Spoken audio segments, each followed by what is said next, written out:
The Vancouver Canucks surrender an early 2-0 lead in Spokane as the Seattle Kraken earn their historic first preseason win in franchise history, edging out the Canucks 5-3. A few Canucks stood out, some good, some bad. We're going to recap the game, go over the lineup, the battles, and we'll answer some of your questions live here right now.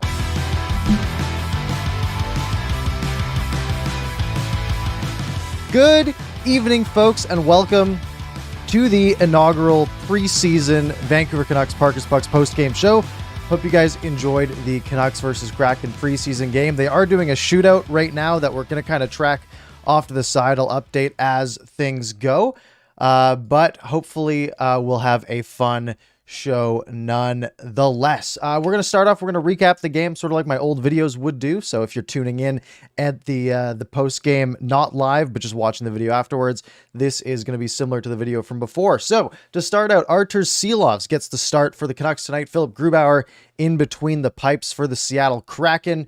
Early miscue from Luke Schenn about 8 minutes in or so, a bad D-to-D chance, or a bad D-to-D pass on the breakout. Brandon Tanev comes in, gets a chance, and Jack Rathbone ends up having to take an early tripping penalty. So things don't look too good for Jack Rathbone early on with the Kraken on the early power play, but the Canucks killed it off well with basically AHLers going on the penalty kill. The Kraken putting a solid power play one out in the dying seconds of the power play, though. A point shot blocked. Puck comes out to center. Jack Rathbone, all wheels, takes the puck all the way down the ice, beats Grubauer 5-hole, and it is 1-0 Canucks early. And it's looking like, all right, maybe we might have a fun Canucks just domination sort of high scoring game, especially because just seconds later, Canucks end up on the power play for the first time in this game. Jack Rathbone quarterbacking the power play. They got Nick Patan on the right wall, Brock Besser on the near wall, Klimovich and Höglander sort of swapping between the bumper spot, the net front spot, moving back and forth. And they're just feeding Brock Besser. They're just feeding Besser these one-timers, and he's getting some heat on him. And then about a minute into the power play, a fake shot from Rathbone feeds it over to Brock Besser, rips a one-timer, hits Carson Soucy, pops into the air, bounces past Grubauer to make it 2-0. And then a little bit later, 4 minutes to go in the first period, Jack Rathbone alone in front after a nice feed from Jaden Schwartz. Ceelos robbed him twice in tight. Really well done. Got the arm down, sprawling to make the save. It was Will Lockwood, though, that made the mistake early on in there that caused that play. So something to keep in mind as Lockwood battles for that fourth line spot.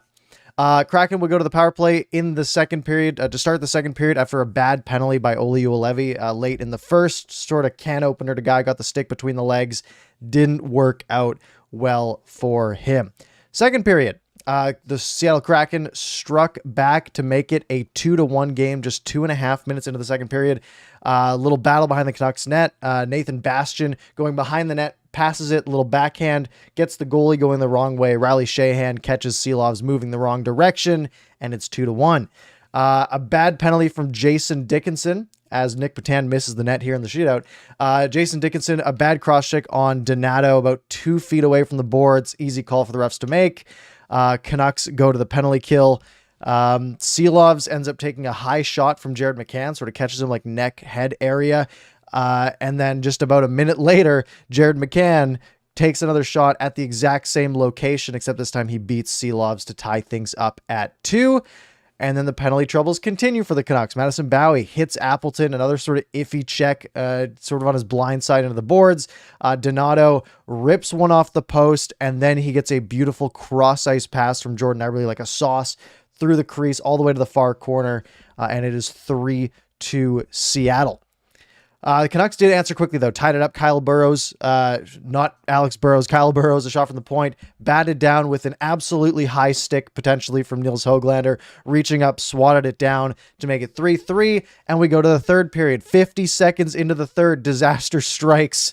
Jason Dickinson wins a draw directly between the legs of Spencer Martin, who had just come in and was 50 seconds into his NHL preseason career.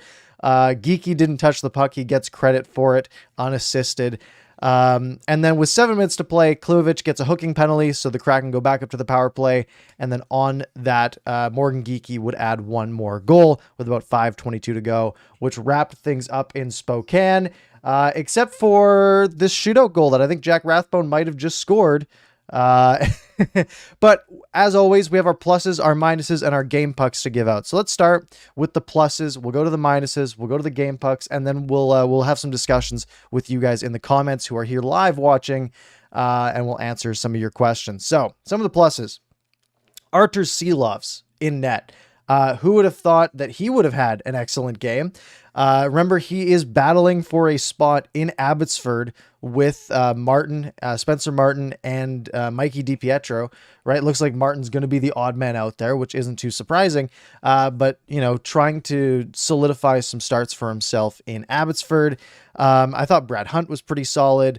Keep in mind, another plus for this game is the Canucks weren't too far out of it, and they were about 50% of an AHL squad compared to the Kraken's basically NHL team out on the ice.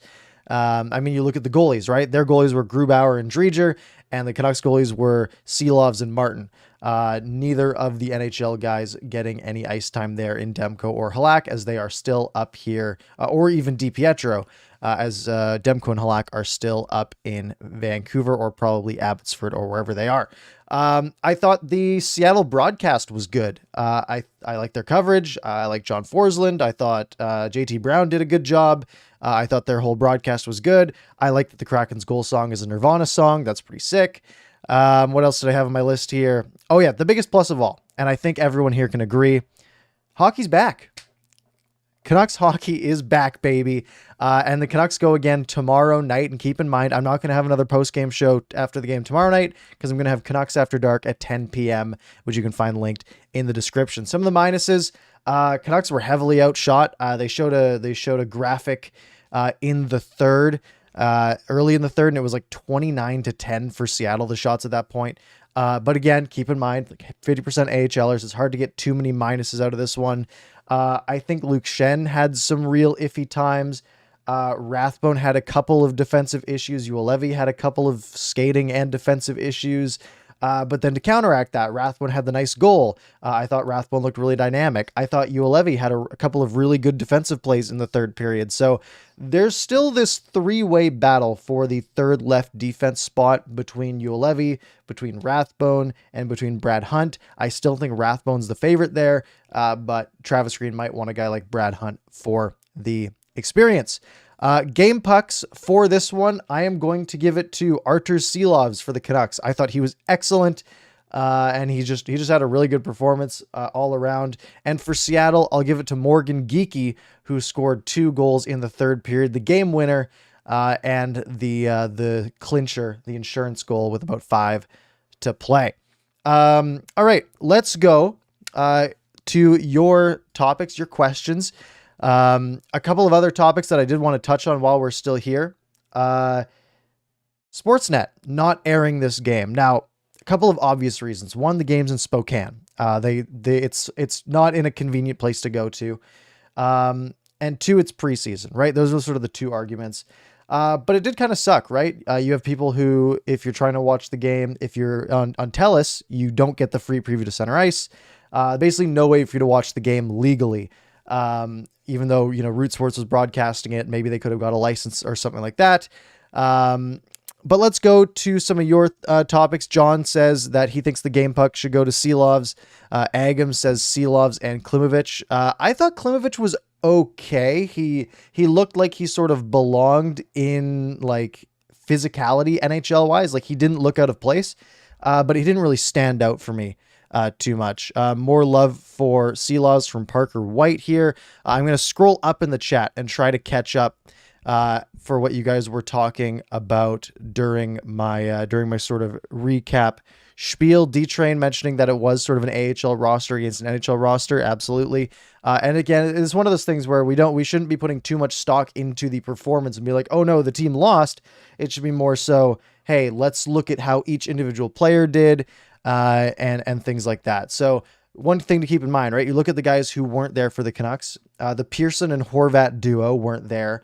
And then the new line of Garland, Miller, Podkolzin weren't there as well. Guys like Zach McEwen, Jonah Gadjevich. And then on the defensive side, lots of, good shutdown D-man and OEL. Tucker Poolman, Tyler Myers. Even a guy like Jet Wu might have been a nice piece in a game like this, but they wanted to split the lineup. They had enough people to ice two teams, basically. Send half of them down, leave half of them up here for the game in Abbotsford against Calgary tomorrow. Let's see here. Let's scroll down. Right Lock asks top 3 Canucks performers tonight. Rathbone, Ceelos, and I honestly, I'm going to say Brock Besser. I thought Brock Besser looked really good. Obviously we expect him to look really good in games like this, but I was really impressed with him nonetheless. His shot looks good. His 1-tees he was taking from the top of the face-off circle on the power play looked strong, and they looked dangerous. Agam giving me some grief for saying good shutdown Demon and OEL and Myers. I mean, look, in the game like this, they would have been helpful. Brock has his rookie shot back. I sort of agree there. Lucas says, man, it's only a preseason game. Some good points for sure. Rathbone might give Ulevy reason to be nervous. There's a lot of reasons for Ulevy to be nervous at this point, and a lot of it comes down to even the comments we got from Travis Green after camp yesterday, basically saying, I don't remember what his exact quotes were, but basically he didn't do himself any favors after training camp and the bag skate and the scrimmages and stuff. And I think in this game, he wasn't bad. He had some flashes of good defensive play. And then he also had these just things where, like we noted in the past, his foot speed, right? The penalty that he took, the tripping penalty, was 100% due to lack of foot speed. It's because he couldn't get around in time and he had to haul a man down and take a penalty. And those are things that, you have to keep in mind if you're trying to ice a good hockey team. And I saw someone leaving a comment a few days ago about how, well, you can't have Rathbone as your 3D on the left side because he's too small. But Ulevy's like 5 pounds heavier than Rathbone. So it's a non-issue in that point. Thoughts on Lockwood, asks Timmy the Tambourine. I love your name. I thought Lockwood was good physically, but he had a few lapses, I'd say. I really liked his play in training camp yesterday. If you were following my Twitter, you'd have seen that I was just glowing about Will Lockwood. I thought he was fine. I thought, like you said, he was throwing hits, and that's what I saw in camp yesterday too. He's not afraid to get engaged. He throws the body around. He's trying to make his presence felt.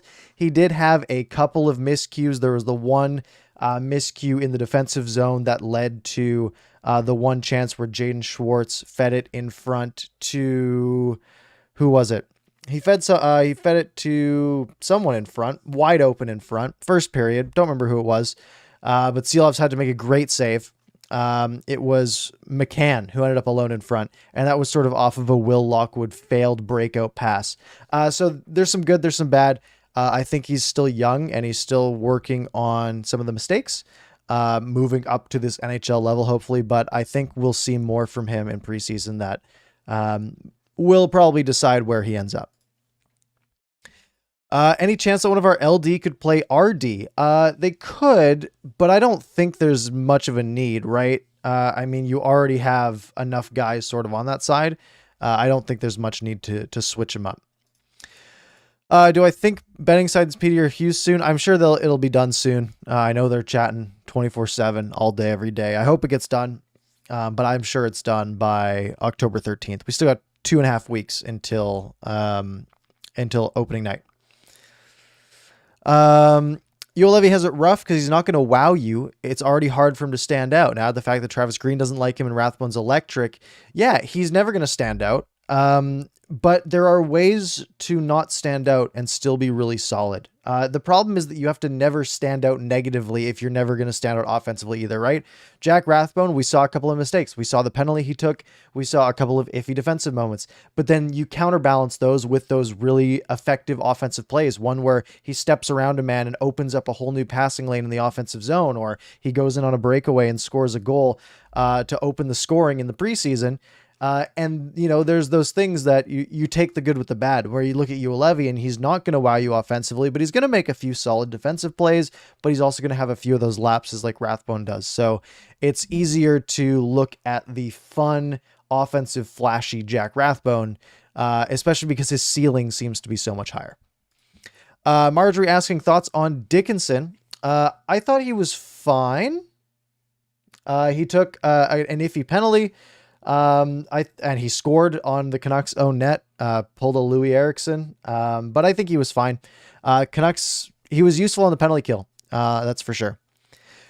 Agam asks Patan, fourth line center. Patan is getting a really good audition. I still see that being Sutter's spot for the, once we're at the regular season, but obviously Sutter's going through these fatigue issues that we don't really have too much insight on. So Patan is getting as good of a shot as anybody for this 4C spot, and I think he might have a chance there. And I think we'll just have to keep watching, especially all this time that Pettersson remains unsigned and he's playing with Höglander and Besser. If Travis Green keeps putting those three out together, then it's only going to look better and better for Nick Patan.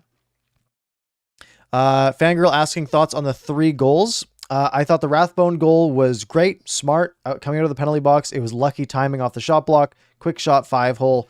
It was a good shot. Love it. Nothing to complain about there. Besser, obviously, he probably wanted to score on one of the first 1Ts. That was an absolute rocket. But the one that popped off a guy and went over, that's fine. And then the third goal, the Höglander goal, was excellent hand-eye as he's falling down, reaching up, tipping it down. Probably a high stick, but it's preseason. They don't bother to review them. Lucas, considering this was the Kraken's first game ever played, what are your thoughts coming from an opposing side? I thought they looked fine. I like their goaltenders, even though, the goals that they allowed, weren't, like, 2 of them were kind of fluky. One being a high stick that got tipped down, hard to save. The Besser shot that got flipped up into the air, kind of tough to save. Morgan Geekie looks, there's a lot of people being like, oh, could he be the William Karlsson of this team? Might be a little aggressive. But I thought they looked fine. And again, it's tough to gauge because you're comparing them to 50% basically AHL players for the Canucks. So I think we need to wait until regular season to get a better gauge on how well they'll do. Nate coming in saying Artur Ceelos, though, fire. Absolutely. Ceelos was surprisingly excellent.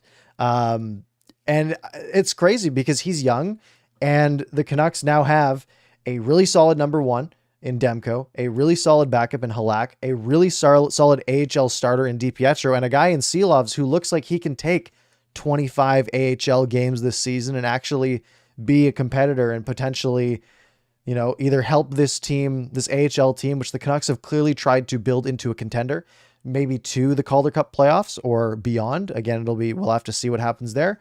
And take some of the load off DiPietro, because in the AHL, you get a lot of back-to-backs and things like that. So good to have a guy in Ceelos there. Lucas, fun factoid that the Canucks are the first opponent in preseason play for Vegas in history and Seattle. That is interesting. Timmy asking, oh man, it gets kind of cut out here. Moving it up. There we go. Is there a chance that Dickinson plays 4C with Miller going to 3C? Potentially. They could also bump Dickinson just as easily to the wing on the third line. And from at least, we haven't seen that Miller, Garland, Podkolzin line in real action yet. We saw them at scrimmage yesterday and they didn't look great together. We'll see in actual game action tomorrow night if they look good together, and then I'm sure that experiment will continue, or if they just sort of look lost as a unit, then maybe Travis Green just says, you know what, let's go back to what we've tried previously, Miller on the wing, bring Dickinson back to the 3C, and things like that. However, with Sutter out, they could just go with this for the start of the season if he's not there. Any update on Brady Keeper? Haven't heard anything, but if there is one, I doubt it'll be that he's back anytime soon. What we did see on the ice yesterday, him just, it was rough. Just basically yelling in agony while the arena was silent. It's got to be like a broken leg or a torn ligament or something. I wouldn't expect to see him this year. When can we see the AHL players go to Abbotsford to play? I think the AHL season, October 22nd is their opening night. I think they play the 22nd, 24th, and 25th or 26th. They basically that whole weekend. And I think tickets are like $25 starting at, and there's not a bad seat in there. So I'd highly recommend going out and catching a game in Abbotsford.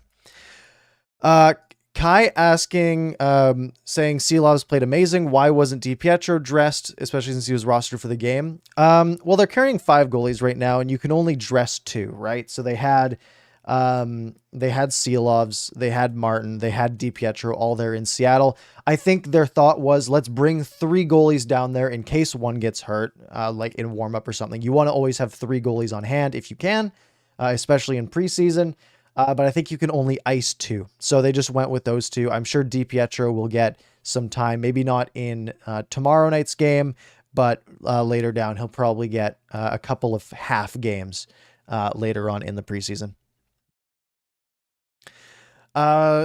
Soviet saying, theorizing that Ulevi gets traded in a cap dump to get rid of Myers. I don't think Ulevi has basically any value at this point, especially because they're probably going to have to waive Ulevi, which I think he'll clear, which might add value because then the team you trade him to has free reign of him on waivers, and they can send him up and down with no consequence. So maybe in that scenario, I just don't think he has that much value. Marjorie asking how Martin was. He was fine. He let in that one bad goal off the faceoff. Geeky beat him with another good shot. I think he only probably had like 6 or 7 shots against. The third period was pretty slow. There wasn't much action going on in the Canucks end. But he was fine. I mean, I wouldn't have too high hopes for him. But he, good for him to get some NHL time. Will the Abbotsford Canucks have more travel than Utica did? Yes, absolutely. They'll have less travel going from Abbotsford to Vancouver for call-ups because it's just down the road. But Utica is sort of in this hub on the sort of Atlantic side there, where there's just a bunch of major cities on the eastern seaboard that all of them just travel by bus, and they're all like 2 or 3 hours apart. Here, they're going to have to travel a lot to California, which is going to mean planes, most likely, which means, I guess, not that much more travel time, but they will have more distance traveled for sure. John saying they were talking about Dickinson at 4C on 650. Interesting. I might have to listen to that later on. Benning said broken leg. That doesn't surprise me. For Brady Keeper. Ceelov's future starter in Abbey, or potential starter material for the Abbey Canucks. I see that you retract a couple of those. They all stay on my side. Potential starter material for the Abbey Canucks. He's going to push for it. I think the Canucks are still best suited. I think DiPietro still has that higher ceiling. And I think one game is a lot to base something like that on. I think we're locked in basically to DiPietro being the number 1 goalie in Abbotsford, at least for this year. Marjorie asking if Demko will play tomorrow. I'm assuming it's going to be Demko and Halak, probably splitting the game tomorrow. That wouldn't surprise me. I think Besser and Höglander are playing tomorrow.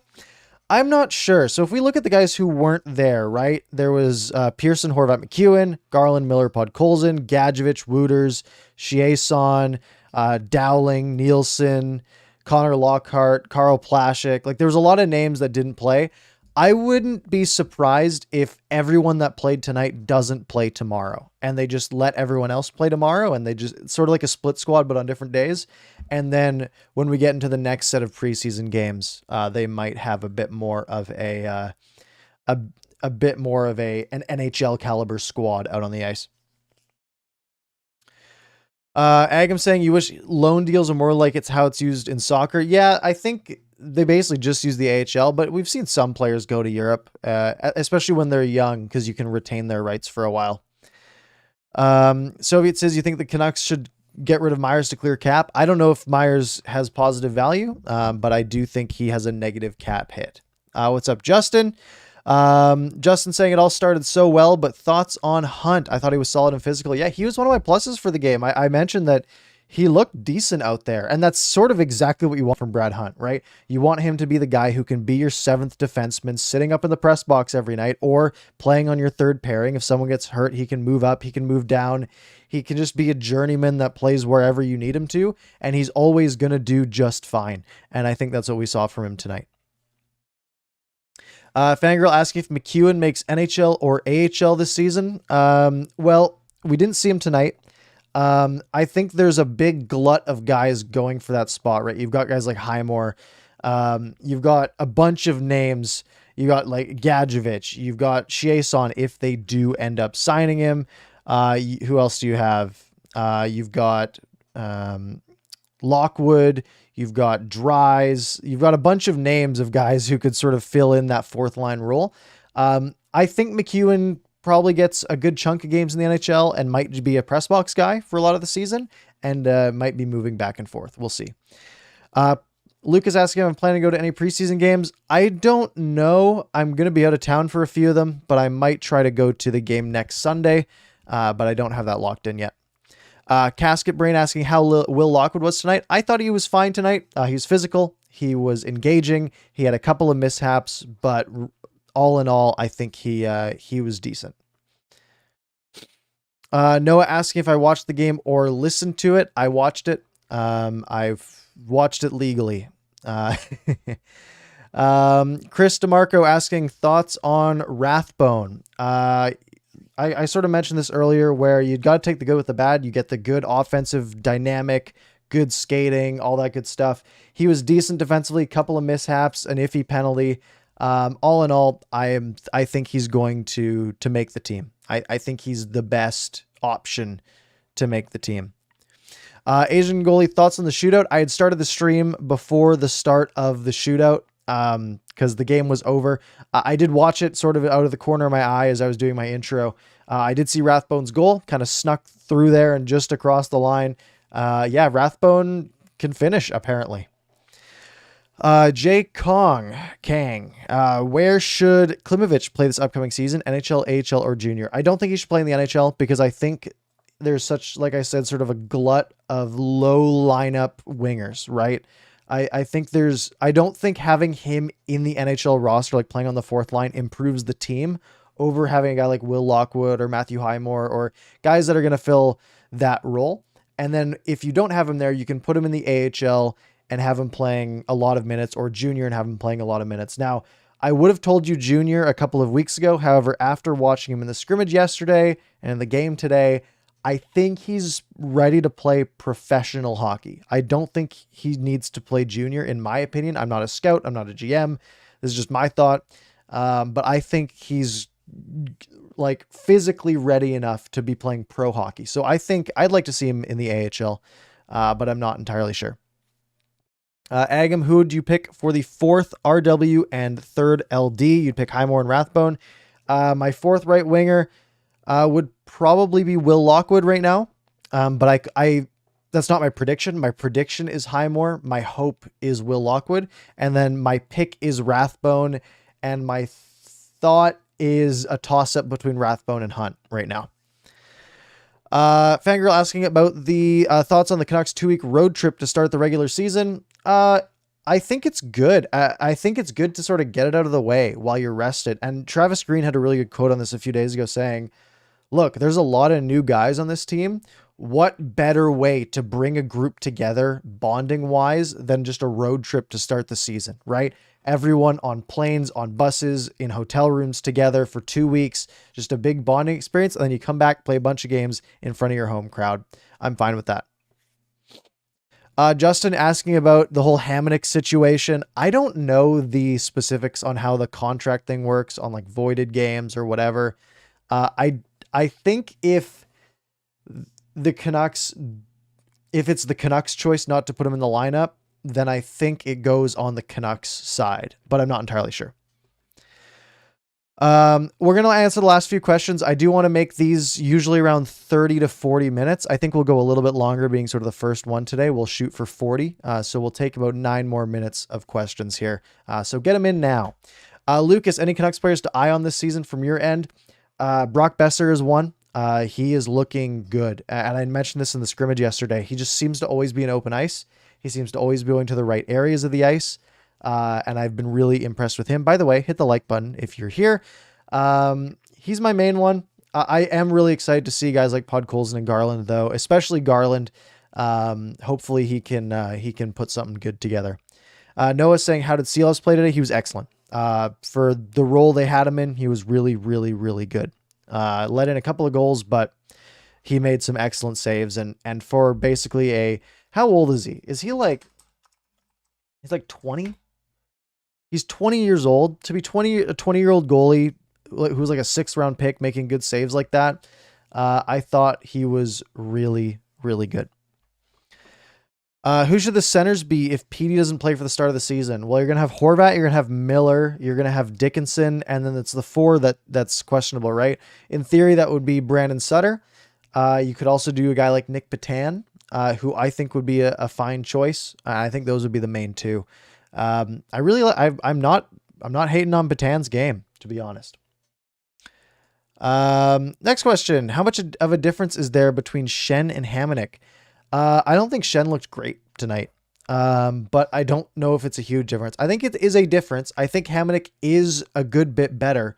But I don't think it is enough to destroy your team. Like I don't think it's a playoffs or no playoffs if Hamonic's in the lineup, you know? But I do think the team is better with Hamonic in the lineup.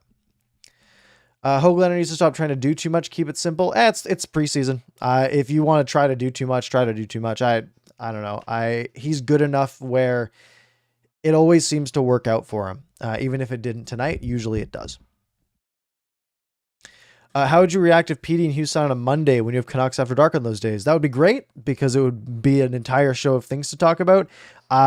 I've kind of like off the side discussed like, Clay, do we do an emergency episode if they sign like an extra episode in the middle of the week? We'll see. It depends on the timing.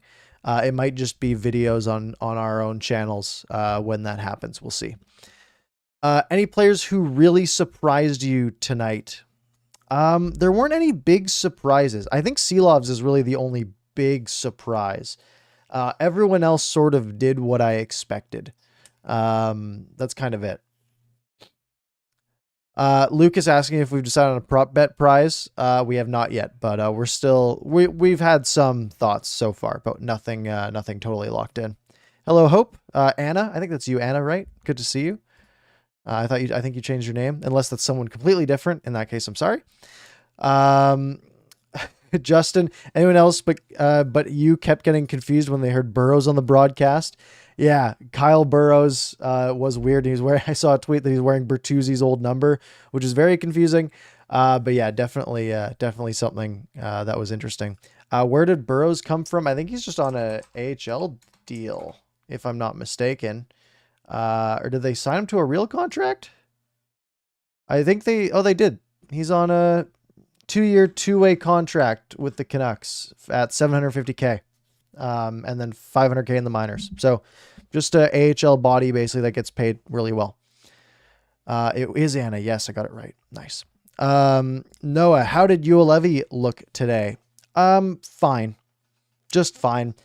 His skating is still a problem. His defensive IQ, I think, is good. And I think he showed that his defensive IQ is good, but he also showed that his skating is still just not there. When he was just getting beat, he took that tripping penalty because of it. It was not ideal. All right, last call for some questions before we wrap up here. Thank you, guys. By the way, the Canucks do have a game tomorrow night at 7. I'm not going to be doing this after that because I have Canucks After Dark at 10 o'clock, so make sure you're subscribed to that. And I do have, if I can pull it up, hold on. I planned this. Okay, this is the rest of the preseason, right? The tomorrow at 7 p.m. and then they basically have 4 days off. Friday the 1st at 6. I might do a couple more of these interspersed in here, but if not, I'll definitely have opening night October 13th against the Oilers. So make sure you're subscribed, and all that good stuff. And you can follow me on Twitter in the description and you can join the Discord and things like that. Any truth to Benning say you may talk to agents? I don't have any more info than you guys would. I'm sure he's talking to them every day. I wouldn't be worried that he's just not doing his job. Brock skating has improved a lot. Yeah, I think the problem with Ulevi's just injuries really derailed him. Peck asking how JB left the most important players unsigned. It's because the deals are so much more complicated, right? For example, you look at Kyle Burrows, who they signed. They can go to him and be like, all right, $750K, your minor salary is this much, and that's it. And that's basic. Like, it's so much more simple.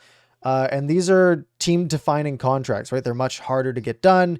The other side has so much more pushback, and both sides are trying to, right? We're not talking about a difference in $100,000 here, right? We're talking about a difference in millions of dollars. So that's why it takes a lot longer.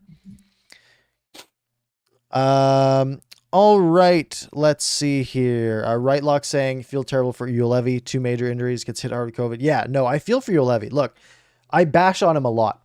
And I really do. And it's because I genuinely think Jack Rathbone deserves the spot on the team. But it's tough for Ulevi. He's been through a hard road. The injuries that he went through, obviously COVID, like lots of the team went through, which is tough. And I think that's pretty much it. Last question we'll take. Courteous C asking favorite type of pizza. It changes all the time. Sometimes I like a good meat lovers. Sometimes I like a plain pepperoni. Maybe throw some pineapple on there. I don't know. It changes all the time. Maybe a different sauce. Anyways, we're going to wrap up there. Thank you guys for joining. And by the way, we do have membership tiers. If you guys are interested in joining as a member, we do have a couple of those. Whoa, the whole camera shifted there. Our backstage tier, we have a VIP tier, and we have our GOAT members. A few of you guys in the chat who have the green names stand out there. Thank you guys for hanging out tonight. And if you enjoy the show, make sure you hit like, hit subscribe. And if you missed any part of it, you can rewind back to the beginning, and this will just be a regular video on my channel at that point. And I will see you guys next time.